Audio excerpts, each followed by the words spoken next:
Bismillahirrahmanirrahim. Les conditions de la prière. Ce cours est un résumé simple de ce que tout musulman doit savoir concernant les conditions de la prière. Nous verrons à travers ce cours, si Allah nous le permet, quelle est la définition des conditions de la prière, et également nous allons énumérer et détailler les différentes conditions de la prière. Sache qu'Allah te préserve, que la prière est constituée de conditions, de piliers, d'obligations, etc. Et nous allons détailler tous ces points dans de prochaines vidéos si Allah le permet. Et concernant les conditions, et elles sont appelées en arabe shurut as-salah, ces conditions de la prière peuvent être définies comme étant les actes qui doivent être présents ou être faits par le musulman avant la prière afin que sa prière soit acceptée. Et ces conditions sont au nombre de 9. La première condition, l'islam, c'est-à-dire être musulman. Et donc, celui qui prie alors qu'il n'est pas musulman, sa prière ne sera pas acceptée. Car parmi les conditions d'acceptation des œuvres, de toutes les œuvres de bien que la personne peut faire dans cette vie d'ici-bas, parmi les conditions, il y a le fait d'être musulman. Car l'islam est la seule religion acceptée auprès d'Allah. La deuxième condition, avoir la raison saine, ce que l'on appelle en arabe al-aql. Et donc la personne qui n'a pas du tout sa raison, comme la personne qui est possédée par exemple, cette personne-là, si elle prie, sa prière ne sera pas valide, car avoir la raison saine fait partie des conditions de la prière. La troisième condition, avoir atteint l'âge de discernement, ce que l'on appelle en arabe at-tamyiz, et celui-ci commence à l'âge de 7 ans. Et donc avoir cet âge-là est une condition afin que la prière soit acceptée et soit valide. La quatrième condition, être en état de pureté, at-tahara, c'est-à-dire avoir fait ses ablutions si nous sommes dans une situation où nous devons faire les ablutions, et avoir fait le grand lavage rituel si nous sommes dans une situation où il faut faire le grand lavage rituel. Et ces situations-là ont été détaillées dans de précédents cours par la grâce d'Allah.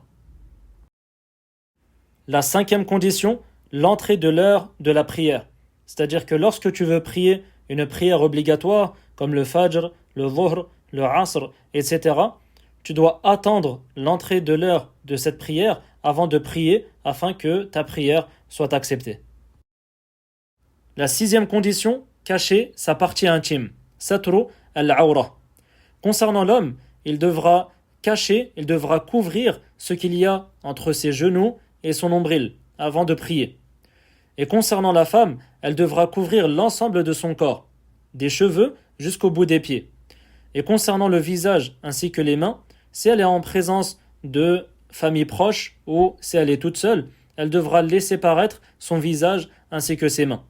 Et si elle est en présence d'hommes étrangers à elle, comme son cousin par exemple, elle devra couvrir l'ensemble de son corps, également son visage ainsi que ses mains. La septième condition, le fait qu'il n'y ait pas d'impureté sur notre corps, sur notre vêtement ou à l'endroit où l'on va prier. Donc avant de prier, s'il y a une impureté sur ton corps ou sur le vêtement avec lequel tu vas prier ou à l'endroit où tu vas prier, tu seras dans l'obligation de nettoyer cette impureté avant de prier et afin que ta prière soit valide.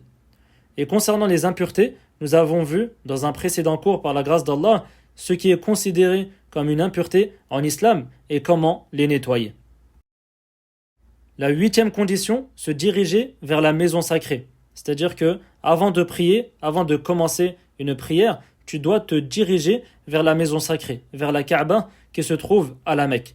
Et si tu ne sais pas où elle se trouve, tu dois fournir des efforts et demander à des gens par exemple ou rechercher sur internet où se trouve la maison sacrée avant de prier. La neuvième et dernière condition est d'avoir l'intention de prier, ce que l'on appelle en arabe an-niyya. Et cette intention se trouve dans le cœur. Et donc il n'y a pas de parole ou de formule en particulier à dire afin de prononcer cette intention.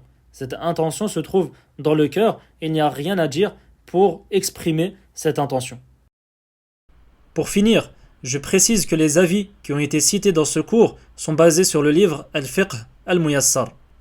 Je rappelle également que vous pouvez retrouver ce cours en format écrit et les liens sont disponibles dans la description. Et n'hésitez pas également à poser vos questions en lien avec ce cours dans les commentaires. Wallahu a'lam. Wa sallallahu ala nabiyyina Muhammad wa ala alihi wa sahbihi wa sallam.